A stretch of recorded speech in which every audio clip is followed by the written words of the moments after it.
Bienvenidos, bienvenidas compañeras a esta quinta y última masterclass en abierto sobre fisioterapia energética integrativa, su módulo formativo.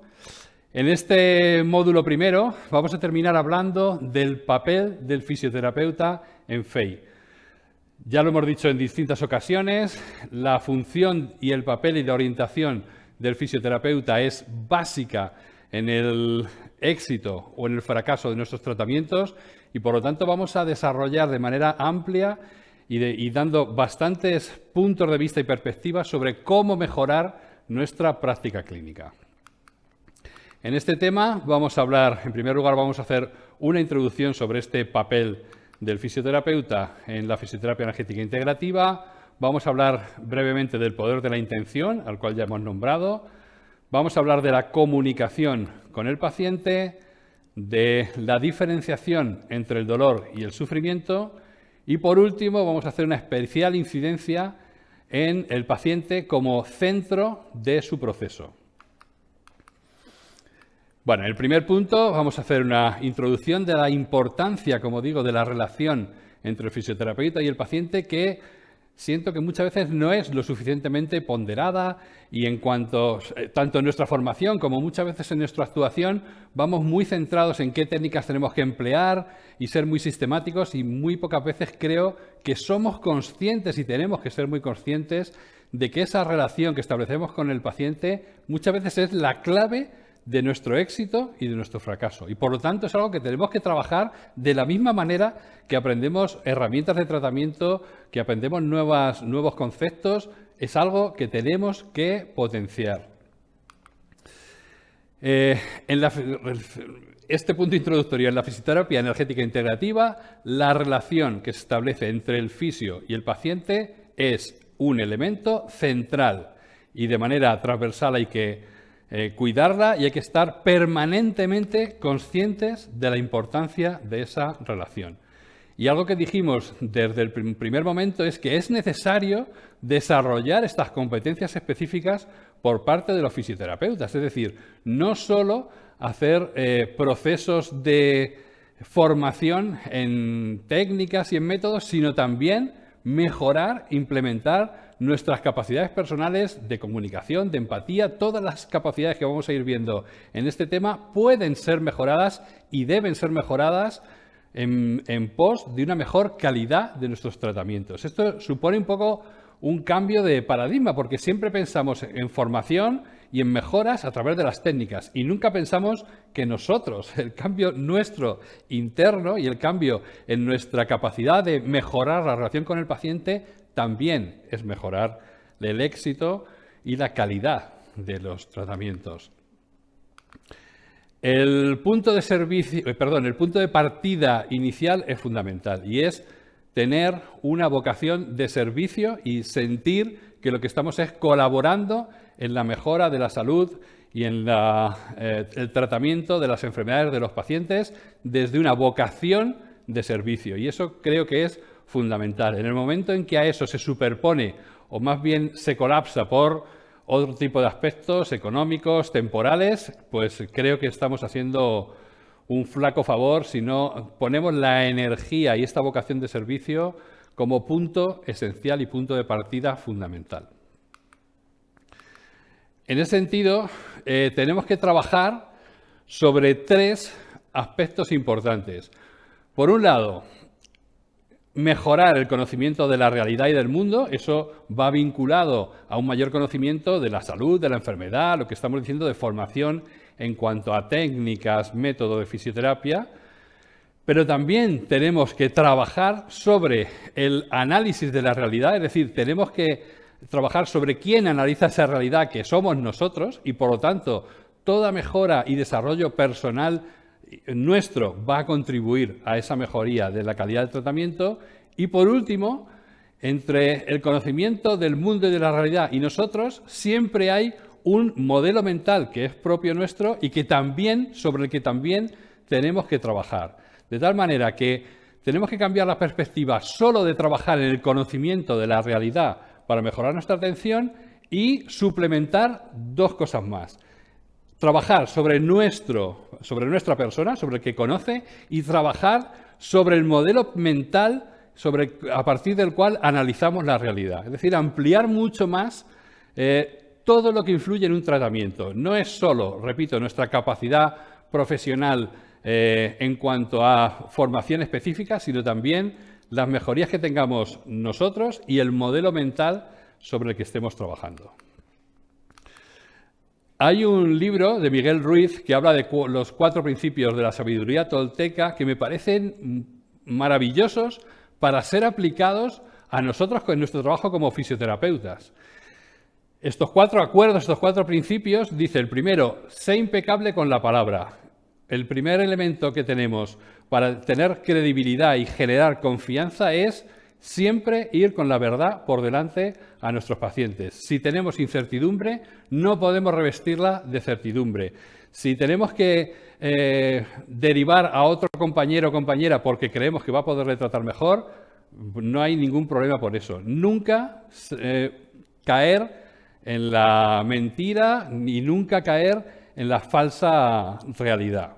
El segundo punto es no tomarse nada en forma personal. Yo creo que eso también es muy importante. En muchas ocasiones, en nuestra relación con los pacientes, pensamos que el hecho de poder tener algún conflicto con un paciente es algo personal con nosotros y realmente, en la inmensa mayoría de los casos, son solo manifestaciones de problemas que tiene el paciente en las cuales vamos a estar implicados porque estamos en relación con él, pero no deberíamos nunca tomar esos conflictos como algo personal. En tercer lugar, algo importante es no adivinar ni suponer. En muchas ocasiones pensamos que conocemos al paciente y sabemos cómo va a reaccionar e incluso sabemos cómo piensa, y ese es otro error. Hay un elemento fundamental que es la pregunta. Si no sabemos algo con respecto al paciente, debemos preguntarlo. Nunca debemos pensar, no voy a pautar tal tipo de ejercicio o tal tipo de contenido porque el paciente no lo va a aceptar. Nunca debemos hacer eso. Siempre debemos hablar con el paciente y preguntarle, en lugar de suponer qué es lo que piensa, cómo siente. Siempre comunicarnos con el paciente para preguntarle. Y en último lugar, el cuarto punto que marca Miguel Ruiz es hacer siempre lo máximo, lo mejor que puedas. Es decir, en cualquier circunstancia tendremos pacientes cuyos problemas son más fáciles de resolver, otros que sean más difíciles y algunos que prácticamente solo podemos aspirar en ciertos ámbitos de trabajo a un mantenimiento o es muy difícil o incluso evitar un mayor deterioro. Sea cual sea el paciente que tengamos delante, siempre, de manera sistemática, debemos intentar hacer todo lo posible por mejorar su vida. De tal manera que estos 4 principios, que desde luego no fueron pensados para aplicarlo a los fisioterapeutas, creo que tienen un gran relieve y un gran valor dentro de nuestro trabajo profesional. Vamos a volver a hacer, aunque ya hablamos en el tema de la energía, de la intención, la importancia que tiene la intención como un elemento clave de puesta en marcha de la relación terapéutica. Y como dice, son 2 componentes. La intención es fundamental, que esté presente tanto en el fisioterapeuta y que haya una intención en su actividad, como, por supuesto, en el paciente. Una aplicación del poder de la intención del que hablamos es la visualización. La visualización es una herramienta que va a permitir, sobre todo al paciente, mejorar su estado de salud a partir de visualizar esa mejoría o visualizar determinadas herramientas que podamos darle al paciente como hábito. Por ejemplo, desarrollar que va a practicar un determinado ejercicio con el que estemos trabajando, etc. Es decir, la visualización expresada como intencionalidad dirigida provoca una movilización energética que permite una mejoría del paciente. La visualización tiene muchos ámbitos de aplicación. Ya sabéis que los deportistas, por ejemplo, antes de realizar un gesto determinado, un gesto deportivo, realizan una previsualización para mejorar los circuitos neurológicos y de esa manera implementar ese gesto de manera más eficiente. Todo esto está basado en los datos vistos desde la neurociencia y el hecho de que provocar una preactivación neuronal mejora después determinados contenidos que vayan a ejecutarse posteriormente. Es lo que se habla de imaginería motora. El tercer punto es muy importante y va a hablar de la importancia de la comunicación con el paciente. Algo muy importante que tenemos que saber es que, y recordar, es que esta comunicación y esta vinculación y el hecho de que haya emisión y respuesta bien comprendida y bidireccional es la base sobre la que vamos a construir todo nuestro proceso terapéutico. Importante, algo que tenemos que saber, es imposible no comunicarse. Hagamos lo que hagamos, seamos más parcos con el lenguaje o menos, o incluso ignoremos al paciente, siempre eso supone una comunicación. O sea, tenemos que pensar y partir de la idea de que hagamos lo que hagamos, nos estamos comunicando. Incluso cuando estamos atendiendo a otro paciente a la vista de otro, nos estamos comunicando. Entonces, es algo de lo que el primer paso es ser conscientes de este hecho. No podemos muchas veces ignorarlo y pensar, bueno, que da igual cómo le diga las cosas al paciente, no tiene ninguna influencia. Es algo muy, muy importante. Dentro de la comunicación existen lo que se llaman macro y micro comportamientos. Hablamos en el proceso de comunicación de macrocomportamiento como lo que expresamos con la palabra, es decir, el mensaje explícito que transmitimos es la macroconducta o el macrocomportamiento. Pero mirad, dentro de la importancia del proceso de comunicación, esa macroconducta, ese significado de nuestras palabras es el 7% de la comunicación. Es mucho más relevante tanto el tono con el que comunicamos como el lenguaje corporal añadido a nuestra comunicación. Entonces, está muy bien pensar muy bien lo que decimos, pero tenemos que ser conscientes de que el tono con el que lo decimos y a la vez nuestro lenguaje corporal acompañante va a dar mucha más información y va a ser muchísimo más relevante que lo que expresamos de manera consciente. Es un punto fundamental. Nosotros vemos todas estas imágenes y podemos pensar, bueno, en principio no expresan nada verbal y sin embargo cada una de ellas expresa muchísimo y es más, si a cualquiera de estas imágenes le otorgamos un contenido explícito, unas palabras, pueden ser absolutamente irrelevantes. Por ejemplo, si yo a este sujeto que está expresando ira, el mensaje que está expresando es estoy muy tranquilo, da igual. La ira la está expresando mediante la comunicación no verbal y lo que exprese verbalmente va a dar exactamente igual y evidentemente va a parecer que está mintiendo, porque realmente con lo que no se puede mentir es con la comunicación no verbal, o es mucho más difícil de engañar con la comunicación no verbal. Si este sujeto que está asustada dice estoy muy tranquila y no pasa nada, si lo dice junto a esa comunicación no verbal que está expresando, evidentemente nadie la va a creer. Por lo tanto, seamos muy conscientes en nuestra comunicación, no solo de lo que digamos, de la palabra, sino de todo lo acompañante. Y ahora vamos a ver qué competencias tenemos que ir desarrollando y tenemos que tener presente como fisioterapeutas. La primera es la confianza. La confianza es el punto inicial y se pone en marcha desde el segundo cero, incluso desde que si hay un contacto telefónico anterior, ya estamos generando esa confianza. Por lo tanto, es un proceso y un elemento básico el comenzar la relación terapéutica con confianza por ambas partes. En segundo lugar, ya hemos hablado algo, la empatía. Fundamental el desarrollo de la empatía, que la empatía supone la comprensión. En términos budistas lo definen como compasión con el otro. Compasión no en el sentido de pena, sino en el sentido de identificación y de entendimiento real de lo que la otra persona es. No tenemos que confundir la empatía con la simpatía, que es una conexión y una confluencia. Nosotros no tenemos, en términos empáticos, que confluir con el paciente ni que nos caiga mejor ni peor. No tenemos que tener ni simpatía ni antipatía. Tenemos que tener empatía, comprensión, acercamiento, saber en qué lugar y en qué momento está nuestro paciente. Y esa empatía se puede desarrollar y forma parte también de nuestro desarrollo y crecimiento personal. Tercera cuestión importante que tenemos que aprender y desarrollar, que todos realizamos en nuestro día a día, pero podemos mejorarla y es fundamental hacerlo: la escucha.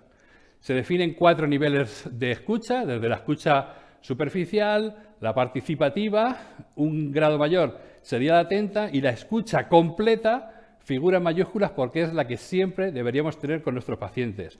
Y es la escucha en la que abordamos no solo lo que el paciente nos dice, sino intentamos captar también mediante sus microconductas, su comunicación no verbal, qué está queriendo comunicar el paciente. Entonces, esta escucha, como digo, es algo que tenemos que potenciar y tenemos que mejorar con el paciente. De la confluencia de la empatía y la escucha surge el acompañamiento, que es otro de nuestros elementos para potenciar en consulta. Como digo, implica la empatía y la escucha completa. Y es fundamental porque valida emocionalmente al paciente. En sí mismo el acompañamiento ya es terapia. Y algo fundamental del acompañamiento y también de la empatía es que el paciente debe sentir que estamos junto a él, caminando en su proceso terapéutico de manera incondicional. Se implique más, se implique menos, tengamos mayor simpatía o antipatía, la empatía a lo que nos lleva es a trabajar con él de manera incondicional. Y ese es nuestro compromiso. Más competencias que tenemos que implementar y mejorar. Hay una herramienta de comunicación fundamental que es la pregunta. ¿Para qué nos sirve la pregunta?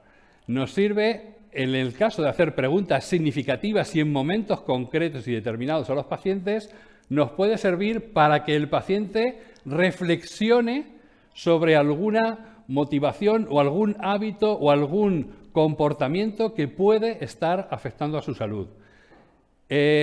Un buen fisioterapeuta en momentos determinados, cuando hablamos de la pregunta, no estamos hablando preguntas en la anamnesis, obviamente vamos a hacer preguntas, pero no me refiero a ese tipo de pregunta.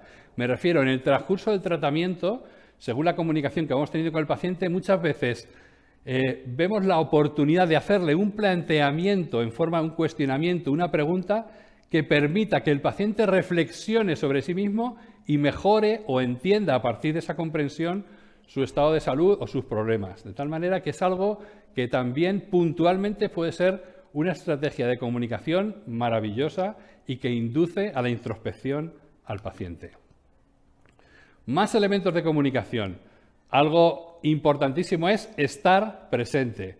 La intención cuando hablamos de intención, no es solo un proceso momentáneo de inicio y de puesta en marcha, sino que en todo momento es fundamental que el paciente y nosotros como fisioterapeutas estemos presentes. Da igual lo que haya ocurrido en la sesión anterior, da igual el siguiente paciente al que vayamos a atender, es muy importante en cada momento estar presente y eso también es lo que provoca un gran desgaste energético por nuestra parte, porque si hacemos bien nuestro trabajo, en ningún caso debemos estar trabajando, pero tener la cabeza en otro sitio, sino estar presente en lo que estamos haciendo. Todos estos elementos de comunicación y de integración en nuestra función como fisioterapeutas generan calidad y éxito terapéutico. Por lo tanto, tenemos que tenerlos siempre en mente. Más elementos de comunicación, pues el mejorar esta comunicación con el paciente, de tal manera que tengamos presente que según lo que digamos podemos tener un efecto placebo o un efecto nocebo. Importante, efecto placebo en ningún caso se trata de vender nada para tener mayor éxito terapéutico, sino el hecho de confiar en la mejoría, tener una visión positiva, puede ejercer de efecto placebo y contribuir a la mejoría, mientras que cuando empleamos determinados términos de lenguaje podemos estar haciendo nocebos y hay que tener mucho cuidado con realizar nocebos. Eso es lo que luego veremos algunos ejemplos.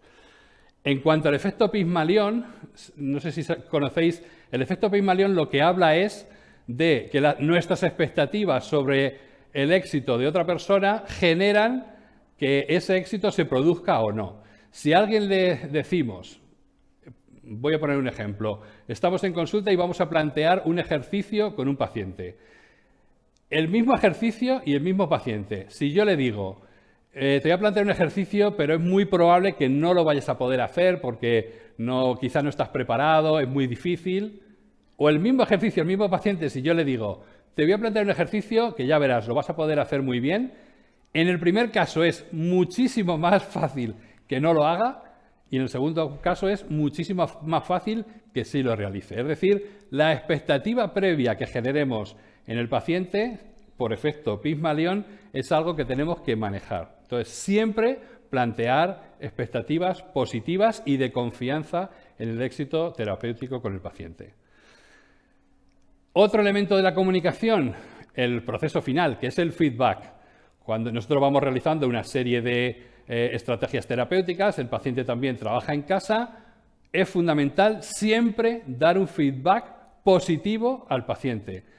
En el caso de que realmente no hay una mejoría y ese feedback es imposible, bueno, pues simplemente podemos no realizarlo o incluso cuando veamos que hay algún error o un comportamiento del paciente que no es positivo, podemos no dar feedback. Pero tenemos que evitar los feedback negativos, entre otras cosas porque el no éxito, la no mejoría del paciente ya es suficiente feedback. No tenemos que reforzar ese tipo de aspectos. Tenemos que celebrar sistemáticamente los logros del paciente. Competencias para desarrollar. Seguimos con ello.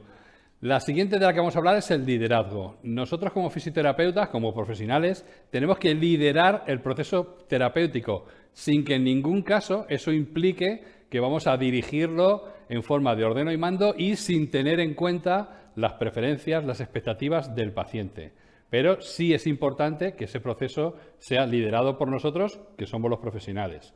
Pero repito, de manera democrática y horizontal. Otro elemento muy importante que ya hemos nombrado es cuidar el lenguaje no verbal, porque es el lenguaje con el que no vamos a poder en ningún caso engañar al paciente. Por lo tanto, cuidado con las posturas que tenemos, nuestra expresión facial, cómo recibimos algo que nos diga cómo reaccionamos desde el punto de vista no verbal. Fundamental siempre ser muy conscientes de ello. Eso no significa que engañemos, significa que seamos conscientes de que el paciente recibe toda esa información, nada más. Otro elemento muy importante dentro de la comunicación es la credibilidad y esa va vinculada a nuestra profesionalidad. Es un poco el punto de partida, la expectativa que tenga el paciente sobre nuestra profesionalidad y es algo que tenemos que defender no solo como comunicación, sino bueno, con nuestra formación, nuestro comportamiento y de esa manera también generar esa credibilidad no solo con ese paciente, sino luego con muchos más pacientes. Importante también, facilitar el empoderamiento. Ya hemos dicho la importancia que tiene el hecho de que el paciente tenga las herramientas y sienta que tiene capacidad para mejorar su salud. De tal manera que de manera sistematizada debemos facilitar ese empoderamiento, debemos dar información, debemos hacer que el paciente sienta que puede tener determinados hábitos, sean mentales o sean físicos, del tipo que sea, nutricionales, para mejorar su salud y evitar los problemas por los que nos consulta. Ya lo hemos nombrado, importante la autenticidad, es decir, hay que ser conscientes de lo que estamos transmitiendo, pero tenemos que ser honestos y tenemos que ser nosotros mismos a la hora de abordar a los pacientes. De alguna manera, cada uno tenemos un modo de atender y un modo de entender la fisioterapia y hay tantos modos de entenderla como profesionales somos, pero tenemos que ser muy coherentes con ese modo de trabajo y no se trata nunca ni de imitar ni de copiar, sino de los puntos más positivos que tenemos, potenciarlos, intentar conocer también nuestros errores y tratar de minimizarlos, pero ante todo ser honestos y ser auténticos. Creo que esa autenticidad es algo que el paciente capta y además algo que el paciente aprecia. Por supuesto, esto va también ligado al saber estar. Algo que nunca tenemos que perder es el hecho de que la relación con el paciente sea horizontal, pues no debe conllevar nunca el que perdamos el papel terapéutico y que haya un intercambio de funciones. Siempre es muy importante ese saber estar. Así como también hemos nombrado una relación horizontal, una relación en que no sintamos que estamos sobre el paciente en vertical dirigiendo ese proceso de manera unilateral, sino siempre tiene que ser en forma de intercambio. Por eso hablamos de horizontalidad. Constantemente damos información, recibimos, transformamos nuestro modo de proceder y vamos actuando de ese modo horizontal. Y igualmente también hemos hecho referencia a la humildad. No podemos ni tenemos que pretender nunca tener mayor seguridad de la que tenemos. En ningún caso tenemos que evitar derivar a un paciente si pensamos que otro compañero o compañera puede realizar determinado tratamiento mejor que nosotros, porque contempla la realización de alguna técnica que nosotros no conocemos. Y ese punto de humildad también yo creo que es algo que nos debe caracterizar y que el paciente agradece. Cuando al paciente le dices, mira, aquí en este problema necesitarías tal técnica específica que yo no domino y te voy a derivar a un compañero, yo creo que es algo que al final el paciente agradece porque está viendo nuestra humildad y nuestra honestidad. Por lo tanto, al final contribuye a nuestra credibilidad y a que el paciente confíe en nosotros.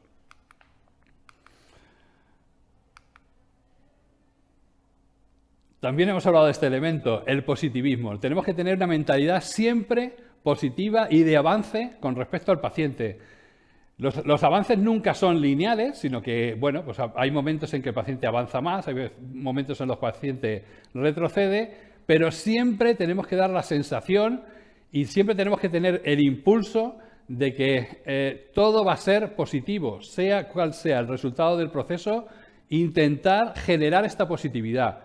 De hecho, nosotros sentirla así, transmitirla y de alguna manera que esa visión positiva, lo cual no quiere decir falsa ni mucho menos, pueda contribuir a la mejoría de nuestro paciente. Y también generar en el paciente una autoeficacia. Si cuando hablamos de empoderamiento, hablamos también de autoeficacia. Es decir, el paciente tiene que sentir que puede, como hemos dicho, realizar hábitos y generar comportamientos o evitar otros comportamientos que mejoren su salud. Es decir, fundamental generar autoeficacia en nuestros pacientes. Hablábamos del lenguaje, de la comunicación, y hay determinados patrones de lenguaje inadecuado con los que hacemos efecto nocebo. Es algo que debemos evitar y vamos a ver algunos ejemplos muy frecuentes de nocebos. Cuando hablamos, bueno, tiene usted un proceso artrósico, un proceso degenerativo, el paciente siente que tiene una patología grave en muchas ocasiones y es mejor decir al paciente, bueno, tiene usted cambios articulares que son propios de su edad. O decirle, tiene usted 70 años, no hay ningún ser humano de 70 años cuyas articulaciones estén como cuando tenía 20. Por lo tanto, no es una patología grave, no es nada grave, sino que, bueno, con el tiempo las articulaciones van cambiando. El hecho de ponerle un nombre y hacerle un diagnóstico patológico muchas veces genera efecto nocebo. Segundo ejemplo, cuando a alguien se le dice, tiene usted la patología X que es crónica, el paciente lo que recibe es, bueno, que esto ya lo tengo para toda mi vida y no puedo hacer nada por mejorarlo. Nada sabemos si va a poder mejorarse o no, por lo tanto, creo que es más adecuado en muchas ocasiones hablar del término persistente que del término crónico, por lo que genera en el paciente el efecto nocebo de esto va a estar aquí para toda mi vida, haga lo que haga. Un tercer ejemplo, la patología es que esto es genético. Entonces, cuando el paciente recibe esta información, lo que siente es, parecido a lo que hemos dicho ahora, bueno, pues como es genético, no puedo hacer absolutamente nada, porque como es familiar, como es genético, como es hereditario, pues da igual lo que haga, lo voy a sufrir igual.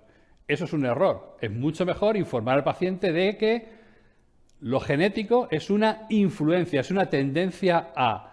Si toda la familia ha tenido artritis reumatoide, es probable que haya una tendencia a que el sujeto la desarrolle, pero no significa en absoluto que la vaya a desarrollar ni que vaya a ser de la misma gravedad de los casos de su familia. Por lo tanto, el ponerle apellido genético a algo, pues es problemático y genera efecto nocebo. Y un último caso es, bueno, el caso de cuando se emplean de manera inadecuada las pruebas de imagen.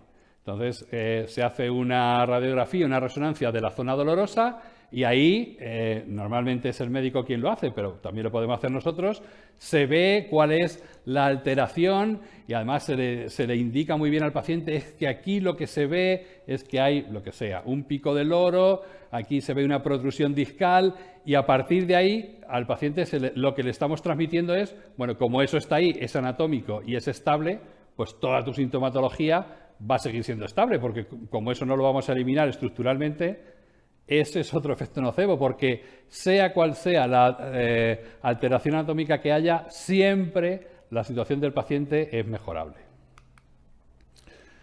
Existen también lo que llamamos distorsiones cognitivas en la relación o en la comunicación entre el fisioterapeuta y el paciente. ¿Qué son estas distorsiones cognitivas? Son modos de apreciación de la realidad que no son reales, sino que están distorsionados. Y entonces, al percibir la realidad de manera distorsionada, lo que ocurre es que la respuesta que se da es también distorsionada e es irreal.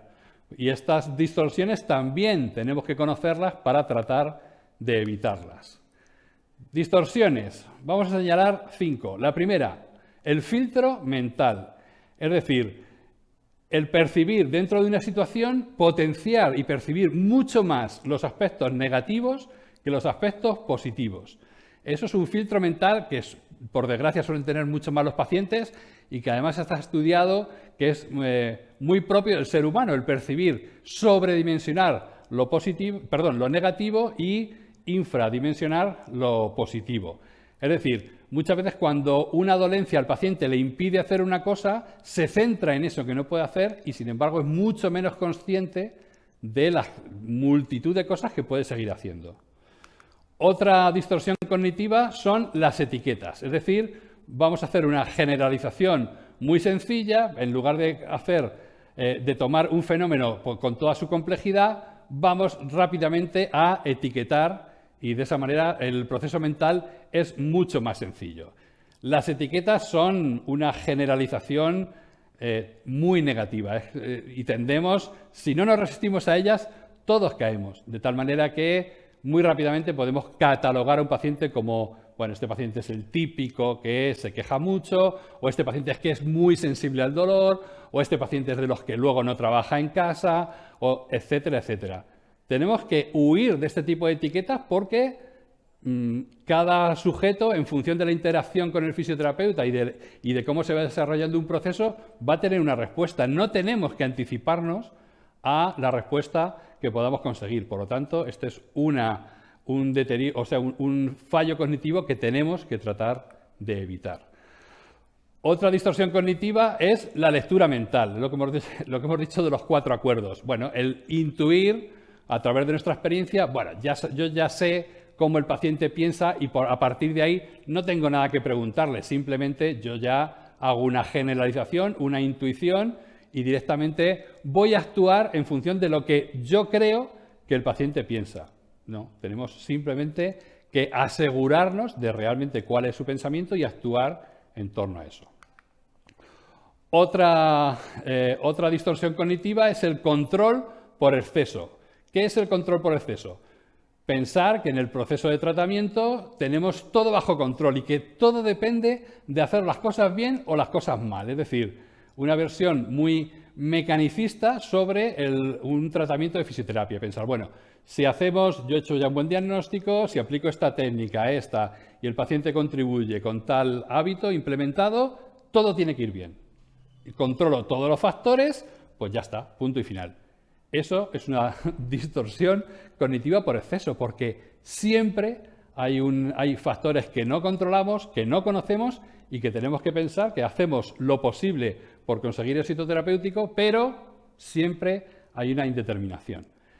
La distorsión cognitiva contraria es el control por defecto, o sea, el pensar, bueno, por ejemplo, porque hemos etiquetado al paciente y decimos, bueno, este paciente no va a mejorar, es de los que no mejoran nunca, no podemos hacer nada, da igual, no controlamos nada de los fenómenos que van a ocurrir y, por lo tanto, ¿qué más da lo que hagamos? Simplemente no vamos a tener éxito, o al revés, o vamos a tener éxito como que no podemos controlar nada. Bueno, pues eso es la otra distorsión cognitiva contraria. Siempre tenemos que pensar que hay factores que controlamos y que tenemos que trabajar sobre ellos y factores que no controlamos, pero tenemos que considerar que siempre que existen esos factores. Del mismo modo, también es importante saber que hay 4 disposiciones iniciales con las que el paciente acude a un tratamiento de fisioterapia. La primera disposición inicial, que es la ideal, es la cooperación. El paciente busca de manera activa mejorar su salud y combatir la dolencia que tenga y acude a nuestra consulta o a nuestro espacio terapéutico con la mejor de las disposiciones y muy predispuesto a cooperar en su mejoría. Existe una segunda disposición inicial que es la conducta de evitación o de negación. Es el paciente que, bueno, sabe que tiene un problema, está acudiendo ahí, pero quizá porque tiene una baja autoconfianza y una baja sensación de éxito en su tratamiento y tiene experiencias anteriores, bueno, pues ya parte de que no va a mejorar. Eso es una segunda disposición inicial. En tercer lugar, existe incluso algo peor, que es la hostilidad. Y es cuando el paciente acude, que ya no confía en ningún tratamiento y tiene una visión absolutamente negativa e incluso llega a ser hostil. Es un paso posterior, digamos, ya a la negación. Y en último lugar, existe el paciente indiferente al que realmente está en consulta, bueno, porque alguien se lo ha aconsejado o le han derivado, pero que no tiene tampoco mayor interés en colaborar en su curación o en su mejoría porque, bueno, está ahí de casualidad y sin una intención propia suficiente. Estas distorsiones cognitivas que hemos visto es muy importante afrontarlas porque generan emociones negativas. Pueden generar emociones de indignación, de impotencia y de frustración. Por lo tanto, estas distorsiones que hemos visto anteriormente hay que tratar de solventarlas. ¿Cómo tenemos que actuar? Con una reestructuración cognitiva que consiste en, primero, detectar cuál es la disonancia que está presente, que puede ser una generalización o que puede ser un efecto de control máximo o de falta de control. Tenemos que evitar esa alteración o distorsión cognitiva y generar una emoción positiva de cara a superar esta distorsión cognitiva. Es decir, tenemos que ser muy conscientes de cuándo generamos esas distorsiones y sustituirlas por una cognición mucho más real y, por lo tanto, una emoción positiva. Otro cuarto punto importante para tratar en el tema de cómo es un fisioterapeuta en FEI es abordar el tema del dolor omnipresente en casi todos los procesos terapéuticos o en una gran mayoría. Y es muy importante hacer presente al paciente y hacerle consciente de que una cosa es el dolor y otra cosa es el sufrimiento que genera ese dolor, de tal manera que hagamos consciente al paciente de que el dolor es una sensación desagradable que se siente por las causas que sean, que en muchos casos, por la propia definición de la IAPS sobre el dolor, no tiene causas anatómicas subyacentes, pero el sufrimiento que genera y el padecimiento que genera no está necesariamente vinculada al dolor, sino que tiene mucho que ver con cómo el sujeto analiza ese dolor y, por lo tanto, se puede trabajar de manera muy eficiente en la mejoría del dolor sin que exista o sin que solamente exista un tratamiento anatómico o fisiológico, sino sobre ese cerebro que percibe el dolor. En ese sentido, El dolor es inevitable, porque cuando el paciente tiene dolor es inevitable, pero el sufrimiento es más que opcional, bueno, que se puede disminuir o se puede trabajar con él. A día de hoy está yo creo que en muchísimos foros de fisioterapia, el tratamiento de la educación en el dolor, en la educación en neurobiología del dolor y el hecho de explicar al paciente cómo puede modularse ese dolor a partir del propio conocimiento de cómo se genera el dolor y cómo puede de alguna manera modularse, es algo que contribuye a esa mejoría. Y en la fisioterapia energética integrativa vamos a dar un papel importantísimo a esa educación sobre el dolor como herramienta terapéutica. Y ahí os nombro la frase acuñada por el doctor Goicoechea de no pain, no pain. El hecho de que el paciente conozca sobre su dolor contribuye a que ese dolor disminuya. Es decir, cuando al paciente se le transmite que una cosa es el daño tisular, el daño de los tejidos, y otra cosa es la percepción dolorosa, es complicado esa explicación, pero se puede transmitir y genera un efecto muy positivo sobre el control del dolor. Y en este último punto vamos a ver, a reforzar algo que ya hemos dicho, y es el poner al paciente en el centro de su proceso. Es decir, la visión horizontal y la visión en que hagamos protagonista al paciente de su mejoría. Y nosotros contribuimos, apoyamos, acompañamos, ponemos todas las herramientas de las que disponemos, pero en el centro siempre va a estar el paciente.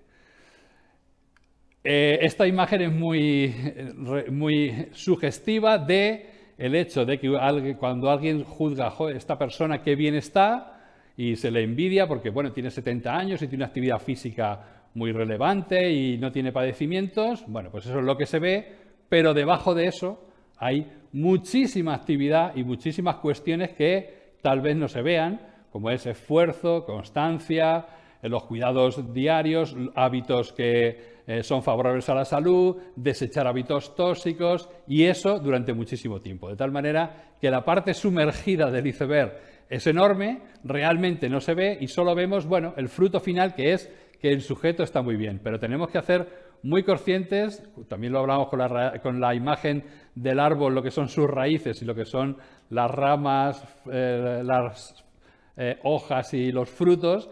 Bueno, tenemos que ser muy conscientes de la raíz de la salud y, por lo tanto, de la importancia que tienen los hábitos, las creencias, etcétera, en el mantenimiento de la salud del paciente y por eso lo vamos a situar en el centro de su proceso terapéutico. Esencial, la adherencia del paciente a su tratamiento. La adherencia es la voluntad y el contrato, por así decir, aunque no sea un contrato escrito, de que entre el fisioterapeuta y el paciente tiene unos objetivos comunes sobre los que trabajar. Esos objetivos y esos medios sobre los que vamos a trabajar son aceptados por las dos partes y, por lo tanto, el hecho de producirse esta adherencia es algo fundamental y que de alguna manera promueve el éxito terapéutico. Y esta adherencia va posibilitada por este abordaje horizontal.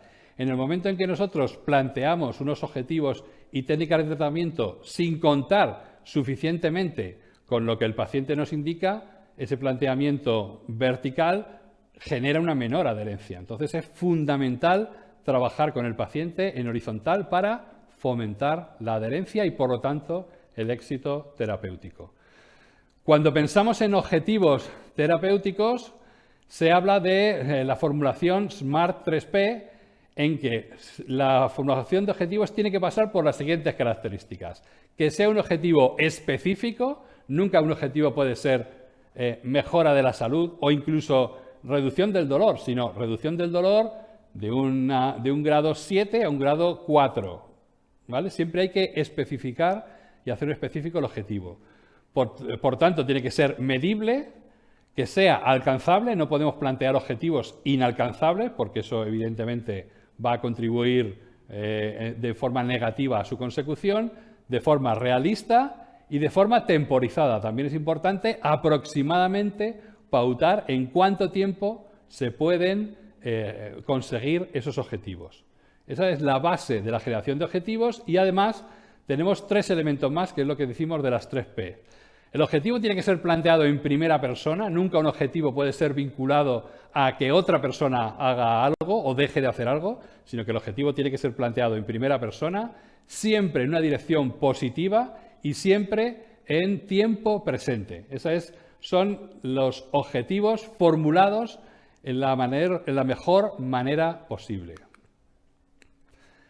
A partir de ahí generamos un proceso de cambio en el paciente, a partir de una secuencia de acontecimientos en los cuales va a haber una mejoría progresiva de la salud con el tiempo. Este proceso de cambio empieza, en primer lugar, de manera importante, identificando los comportamientos para que haya que cambiar, tanto en positivo como en negativo. Lo primero que tenemos que saber es si tenemos que potenciar determinadas cosas, como pueden ser los hábitos de actividad física, y los comportamientos negativos, como puede ser evitar un determinado alimento. A partir de ahí, importante el segundo punto, comunicar e informar sobre esos hábitos y el impacto que tienen, es decir, hacer muy consciente al sujeto de que el mantenimiento de esos hábitos tiene un impacto sobre su salud, analizar qué posibles barreras y anticiparnos a qué posibles barreras a ese cambio puedan existir, de tal manera que podamos prever esas dificultades y ser más eficientes al implementar los cambios que se vayan a hacer. Se priorizan los objetivos. Muchas veces un error que nos planteamos es querer plantear demasiados objetivos simultáneamente a un paciente. Entonces, tenemos que priorizar y centrarnos en 1 o 2 objetivos, no pretender cambiar todo en un paciente simultáneamente. Después de haber planteado esto, lo que tenemos que hacer es plantear y definir específicamente los objetivos, como hemos visto anteriormente, pasar a generar cuál es la estrategia para mejorarlo y terminar con un seguimiento, control, evaluación, para ver si realmente con esta estrategia que hemos diseñado hemos provocado ese cambio o no. Es decir, que para un proceso de cambio a medio y largo plazo es muy importante generar toda una estrategia bien diseñada de implementación de este cambio. La estrategia Kaizen, que viene de la empresa Toyota japonesa y que hoy es muy conocida, es la estrategia que se llama de mejora continua. ¿En qué consiste? Pues básicamente consiste en que es más efectivo el ir implementando cambios muy pequeños, a veces casi imperceptibles, y mantenerlos en el tiempo y evitar la resistencia a implementar ese cambio. Es decir, muchas veces el cambio, el sujeto lo percibe consciente o inconscientemente como una agresión. Si yo quiero cambiar un hábito nutricional y es un reto enorme porque me van a cambiar toda la alimentación simultáneamente, es posible que eso esté condenado al fracaso. En muchos casos, lo que hay que hacer es implementar pequeños cambios que son casi imperceptibles y que puedan ser mantenidos en el tiempo de manera indefinida. Y el ir implementando esos pequeños cambios, ir poniendo uno detrás de otro y aumentando esa intensidad, pero de manera muy, muy leve, o generando pequeños cambios en distintas esferas, es lo que al final puede tener un impacto sobre la salud importante. Entonces, esta estrategia del Kaizen, muchas veces, sobre todo cuando hay resistencias, es la que tenemos que utilizar para generar cambios a largo plazo. Es un proceso lento, pero es un proceso muy efectivo.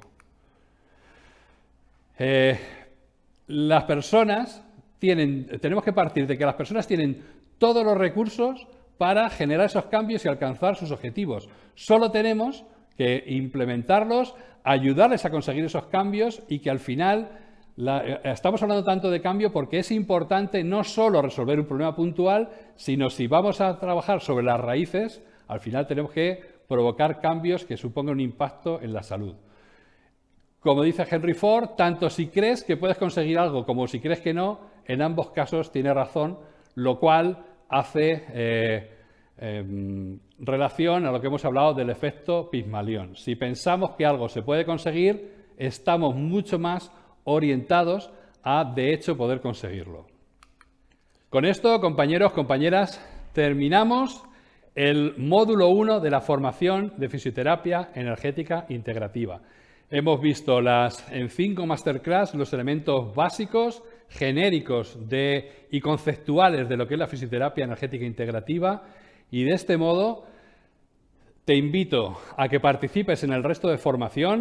Creo que va a ser interesantísimo. Vamos a hablar sobre los fundamentos de la medicina tradicional china para basar nuestros tratamientos de manera sólida.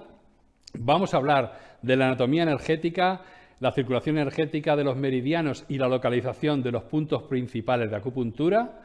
Vamos a elaborar un diagnóstico razonado basado en la medicina tradicional china que vamos a poder adjuntar a nuestro tratamiento de fisioterapia. Y por último, vas a conocer herramientas terapéuticas multifuncionales y polivalentes que van a permitirte hacer un abordaje holístico a tus pacientes. Por lo tanto, si piensas que este abordaje va a mejorar, sin duda, tus tratamientos de fisioterapia, estaría encantado de acompañarte en ese proceso de aprendizaje y te espero en el resto de módulos y de temas de la formación de fisioterapia energética integrativa. Un placer, os espero. Muchas gracias por todo.